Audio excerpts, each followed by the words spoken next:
प्रिय विद्यार्थी साथियों, क्या आप जानते हैं श्रृंखला के दूसरे वीडियो में आप सभी का स्वागत है। इस बार हम आपको बताने जा रहे हैं कि जब भारत और पाकिस्तान एक साथ 15 अगस्त को स्वतंत्र हुए थे तो पाकिस्तान 14 अगस्त को अपना स्वतंत्रता दिवस क्यों मनाता है। पहले वीडियो में हमने आपको बताया था कि अंग्रेजों ने भारत को स्वतंत्र या आज़ाद करने के लिए 15 अगस्त की तारीख ही क्यों चुनी। यदि आपने वह वीडियो नहीं देखा है तो डिस्क्रिप्शन बॉक्स में लिंक है, आप वह भी देख लीजिए। आप चैनल को सब्सक्राइब कर दीजिए और बेल आइकॉन भी पुश कर दीजिए। मैं डॉक्टर मधुसूदन चौबे सर से अनुरोध करती हूँ कि कृपया इस प्रश्न का उत्तर दीजिए कि पाकिस्तान 14 अगस्त को स्वतंत्रता दिवस क्यों मनाता। बहुत बहुत धन्यवाद प्रीति गुलवानिया जी और चैनल।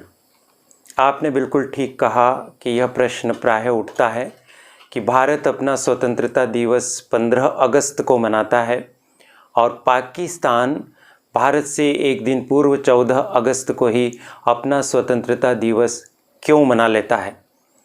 क्या शुरू से ही यह परंपरा चली आ रही है? अगर ऐसा प्रश्न उठे तो इसका उत्तर होगा जी नहीं। 1947 में 15 अगस्त के दिन ही भारत की तरह पाकिस्तान ने भी अपना स्वतंत्रता दिवस मनाया। फिर पाकिस्तान ने इस व्यवस्था को बदलकर कब से 14 अगस्त को अपनी आज़ादी की सालगिरह के जश्न के रूप में मनाना प्रारंभ किया। यह प्रश्न प्रायः प्रतियोगी परीक्षाओं में और साक्षात्कार में पूछा जाता है, तो इसका सीधा सरल सहज उत्तर ये है कि अगले ही वर्ष यानी 1948 से पाकिस्तान ने भारत से एक दिन पूर्व अर्थात 14 अगस्त को अपना स्वतंत्रता दिवस मनाना शुरू कर दिया। तो क्या पाकिस्तान भारत से एक दिन पहले आज़ाद कर दिया गया था? इसका उत्तर होगा जी नहीं। हमारे देश को आज़ाद करने के लिए और देश के विभाजन की व्यवस्था करने के लिए ब्रिटिश संसद के द्वारा एक कानून बनाया गया था। इस कानून को हम कहते हैं भारतीय स्वतंत्रता अधिनियम 1947 या इंडियन इंडिपेंडेंस एक्ट 1947, जिसमें स्पष्टतः प्रावधान किया गया कि 15 अगस्त को भारत स्वतंत्र होगा और साथ ही साथ भारत तथा पाकिस्तान दो भागों में इसका विभाजन हो जाएगा। तो जाहिर है कि 15 अगस्त को ही ये दोनों देश स्वतंत्र देशों के रूप में राजनीतिक मानचित्र पर अस्तित्व में आए। यह अलग और विशिष्ट बात है कि हमारा देश भारत प्राचीन सभ्यता और संस्कृति का संवाहक देश है और इसका अस्तित्व लाखों वर्ष पुराना है। लेकिन हम इस समय बात कर रहे हैं ब्रिटिश प्रभुसत्ता से मुक्त हुए स्वतंत्र देशों के परिप्रेक्ष्य में। उस लिहाज से 15 अगस्त को भारत और पाकिस्तान दोनों स्वतंत्र हुए। पाकिस्तान भी भारत की तरह 15 अगस्त को स्वतंत्र हुआ इसके परिप्रेक्ष्य में या इसको साबित करने के लिए क्या कुछ साक्ष्य दिए जा सकते हैं? जी हाँ, ज़रूर दिए जा सकते हैं। जब भारत का विभाजन हुआ तो पाकिस्तान में गवर्नर जनरल के रूप में मोहम्मद अली जिन्ना ने सत्ता संभाली। जिन्ना को कायदे आज़म भी कहा जाता है। मोहम्मद अली जिन्ना ने जो अपना भाषण दिया था शुरुआती, उसमें उन्होंने यही कहा था कि 15 अगस्त को पाकिस्तान का स्वतंत्रता दिवस है या 15 अगस्त को पाकिस्तान स्वतंत्र हुआ। एक सबूत तो यही हो गया, पाकिस्तान के निर्माता के द्वारा कही गई बात। दूसरे सबूत के तौर पर हम एक और दस्तावेज को प्रस्तुत कर सकते हैं और वह दस्तावेज है पाकिस्तान के द्वारा जारी किए गए पहले डाक टिकट। आज़ाद पाकिस्तान में सबसे पहली बार 4 डाक टिकटों का एक संकलन जारी किया गया और उन डाक टिकटों पर भी पाकिस्तान की स्वतंत्रता की तारीख 15 अगस्त ही लिखी गई है। आप अपनी स्क्रीन पर उस डाक टिकट को देख पा रहे हैं। उसके शीर्ष भाग पर ध्यान से देखिए, आपको 15 अगस्त लिखा हुआ दिखाई देगा। ये आपके सामने साक्ष्य प्रस्तुत किए। फिर क्या बात हुई कि पाकिस्तान के द्वारा 14 अगस्त को स्वतंत्रता दिवस मनाया जाने लगा? क्या इसके लिए भी कोई लिखा पढ़ी की गई? तो इसके बारे में इतिहासकार, जानकार, राजनीतिक विश्लेषक जो बात बताते हैं वो बात मैं आपसे साझा करने का प्रयास करता हूँ। कौन कौन सी बात है? देखिए, ऐसा हुआ था कि माउंटबेटन जो भारत में अंग्रेज़ों के आखिरी वायसराय थे और माउंटबेटन को ही भारत की स्वाधीनता की व्यवस्था करने के लिए ब्रिटिश संसद के द्वारा अधिकृत किया गया था। उन्हें सर्वाधिकार देकर भेजा गया था। यहाँ तक कि तारीख आदि भी उन्हीं को तय करनी थी। अब जब 15 अगस्त की तारीख तय हो गई भारत की आज़ादी के लिए, तो अब करना क्या है? यदि माउंटबेटन 15 अगस्त को सत्ता का हस्तांतरण करते तो कैसे संभव होता? क्योंकि सत्ता का हस्तांतरण 2 जगह करना होगा। भारत की सत्ता का हस्तांतरण करना होगा नई दिल्ली में, क्योंकि वह भारत की राजधानी थी, और पाकिस्तान की सत्ता का हस्तांतरण करना था कराची में। तो कैसे उसी समय संभव होता कि माउंटबेटन दोनों जगह पहुंच जाते और सत्ता का हस्तांतरण करते?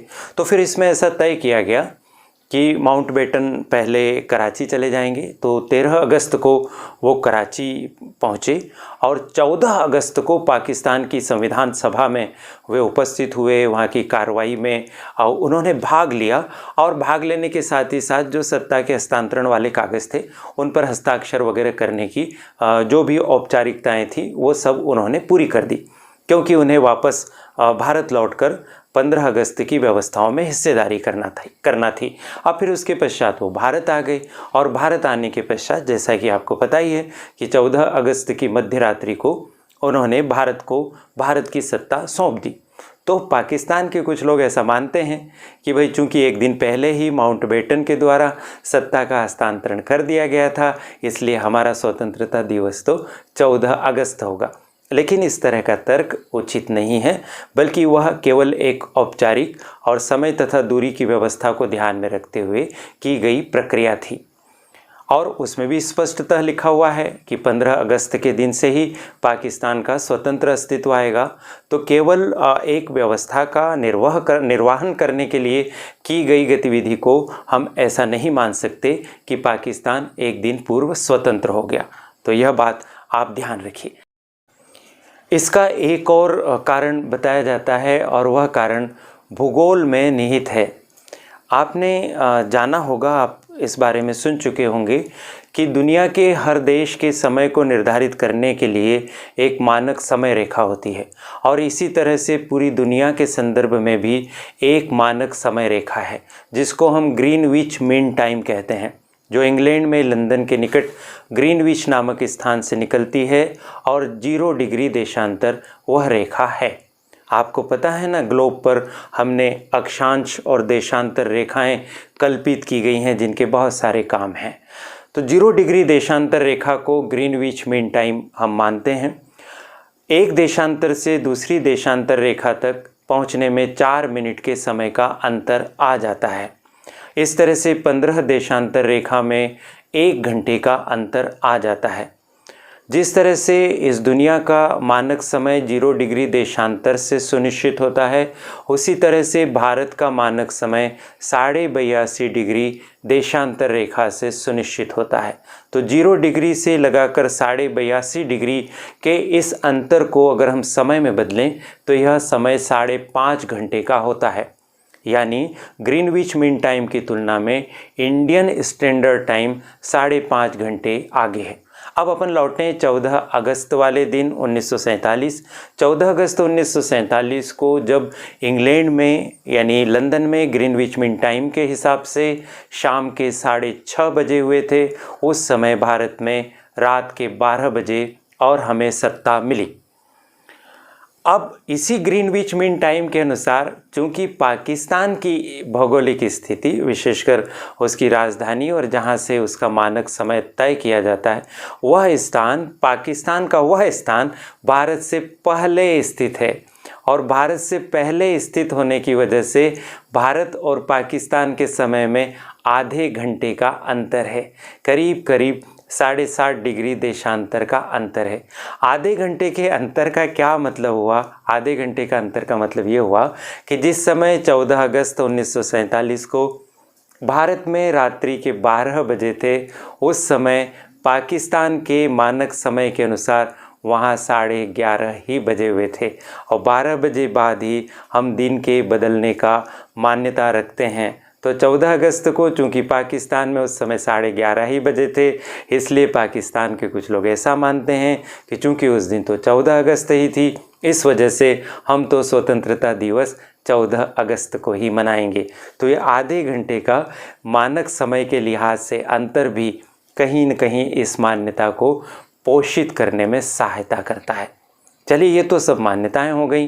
15 अगस्त की तुलना में 14 अगस्त को पाकिस्तान में स्वतंत्रता का जश्न मनाने के लिए भी क्या कोई लिखित दस्तावेज, कोई कानूनी दस्तावेज़ तैयार किया गया? कोई ऐसा दस्तावेज़ तैयार किया गया जिसको मान्यता मिल सके? जी हाँ, बिल्कुल। और वह दस्तावेज कैसे तैयार किया गया, मैं आपको समझाने की और बताने की कोशिश करता हूँ। पाकिस्तान जब बना तो मोहम्मद अली जिन्ना गवर्नर जनरल बने और उन्हें कायदे आज़म कहा जाने लगा। प्रधानमंत्री के तौर पर कार्य करना प्रारंभ किया लियाकत अली खान ने। पाकिस्तान के प्रधानमंत्री लियाकत अली खान ने एक बैठक की जिसमें उन्होंने अपने मंत्रियों को बुलाया। यह बैठक हुई थी 29 जून 1948 के दिन। इस बैठक में यह प्रस्ताव रखा गया कि हम पाकिस्तान की आज़ादी का जश्न 14 अगस्त को मनाया करेंगे। 14 अगस्त 1948 को पाकिस्तान का जश्न मनाया जाएगा। लियाकत अली खान की मंत्रिमंडल ने इस प्रस्ताव को स्वीकृति दे दी। बाद में यह प्रस्ताव मोहम्मद अली जिन्ना के अनुमोदन के लिए उनके सामने भी रखा गया और उन्होंने भी इसकी सहमति प्रदान कर दी। साथ ही साथ एक ऐसा प्रस्ताव भी पारित हुआ जिसमें यह कहा गया कि केवल 15 अगस्त 1948 के स्थान पर 14 अगस्त 1948 के दिन एक वर्ष ही जश्न नहीं मनाया जाएगा, यानी केवल 1948 में ही बदली हुई व्यवस्था में 14 अगस्त को ये जश्न नहीं मनाया जाएगा, बल्कि अब 1948 से आगे आने वाले हर वर्ष 14 अगस्त को ही पाकिस्तान की स्वतंत्रता का जश्न मनाया जाएगा या आज़ादी का उत्सव उसी दिन मनाएंगे। और तब से लगाकर अब तक यह व्यवस्था चली आ रही है और 14 अगस्त को ही पाकिस्तान में स्वतंत्रता दिवस होता है। लेकिन इसका यह मतलब कतई नहीं है कि पाकिस्तान 14 अगस्त को स्वतंत्र हो गया था। 15 अगस्त 1947 को ही भारत और पाकिस्तान दोनों देश एक साथ स्वतंत्र हुए थे। यह सब दस्तावेजों में अंकित है जिसे पाकिस्तान या कोई भी बदल नहीं सकता। आपकी जानकारी के लिए यह सब बातें आपके समक्ष प्रस्तुत की गई। मुझे अपनी जानकारियां आप तक पहुंचाने का मौका देने के लिए चैनल को और चैनल की संचालिका प्रीति गुलवानिया जी को बहुत बहुत आभार।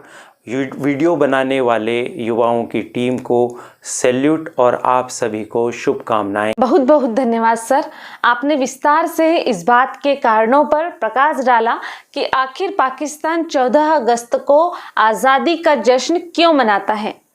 आवश्यकतानुसार आपने दस्तावेजी साक्ष्य भी हमारे दर्शकों को दिखाए।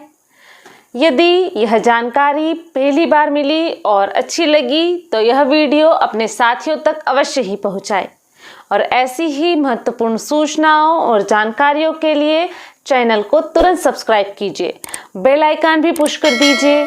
हमारी मेहनत बनेगी आपकी सफलता का आधार। Best of